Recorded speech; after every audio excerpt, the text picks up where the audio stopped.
So ఏదేమైనా ఈ అమావాస్య ఎంతో పవర్ఫుల్ అమావాస్య. ఎందుకు అంటే 19వ తారీఖు ప్లస్ చేస్తే నెంబర్ 1 వస్తుంది. సో 1వ తారీఖు, 10వ తారీఖు, 28వ తారీఖు జన్మించినటువంటి వారు ఖచ్చితంగా ఈ అమావాస్య రోజు నేను లైవ్లో రెమెడీ చూపిస్తున్నా. చూడండి, లైవ్లో నేను చూపించేటువంటి రెమెడీ ఏదైతే ఉందో దీన్ని మీరు లైవ్లో చేసేటువంటి ప్రయత్నం మనం చేసేది ఇంట్లో చేసుకోండి. దీనికి కావాల్సింది నిమ్మకాయ, అదేవిధంగా లవంగాలు, రాక్ సాల్ట్, అదేవిధంగా కర్పూరము, లవంగాలు, ఇన్ని అవసరం పడుతుంది. ఇప్పుడు మనము లైవ్లో వీరికి ఏం చేస్తున్నాము అనేటువంటిది చూపించేటువంటి పరిస్థితి ఉంటుంది. సో నిమ్మకాయను ఈ విధంగా 2గా కట్ చేసుకోవాలి.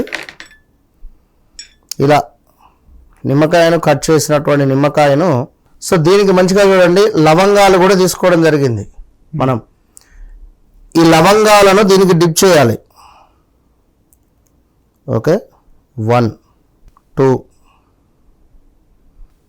3 4 5 6 అయినా ఇక్కడికి. ఇంకొకటి బాగా గుర్తుంచుకోండి, పువ్వు ఉండాలి. ప్రతి లవంగానికి పువ్వు అనేటువంటిది పైన ఉండాలి. ఇట్లా కొన్ని పువ్వు లేకుండా ఉంటాయి, ఇట్లా ఉంటే పనికిరాదు ఇది. రైట్, అలా పెట్టకూడదు. సో 8 కూడా చక్కగా ఇట్లా నిమ్మకాయకు డిప్ చేసేసి రాక్ సాల్ట్ కూడా అవసరం పడుతుంది. చూడండి, రాక్ సాల్ట్ దీనిపైన పెట్టాలి. దీనిపైన మధ్యలో రాక్ సాల్ట్ పెట్టాలి.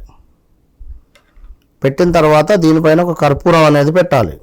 సో జాగ్రత్తగా చూడండి, ఇది రైట్, ఇది రాక్ సాల్ట్ పెట్టడం జరిగింది. దీనిపైన లవంగాలు డిప్ చేయడం జరిగింది.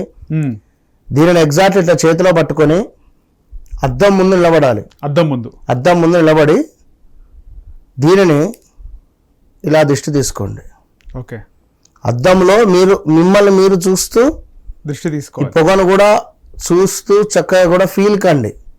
ఓకే, ఎట్లానైతే వెళ్ళిపోతుందో ఈ యొక్క పొగ. ఓకే, సో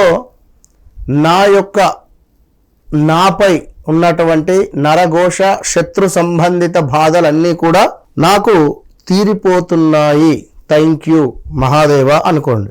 సో దీన్ని ఈ విధంగా ఈ పొగను ఈ ఏదైతే ఉందో దీనిని చక్కగా తీసుకెళ్ళి బయట ఈశాన్యమూల పెట్టేసేయండి. దీన్ని పెట్టేసేయాలి, ఇంతే. తర్వాత కాళ్ళు చేతులు కడుక్కోండి. ఓకే, ఇది అమావాస్య రోజు మాత్రమే చేయండి.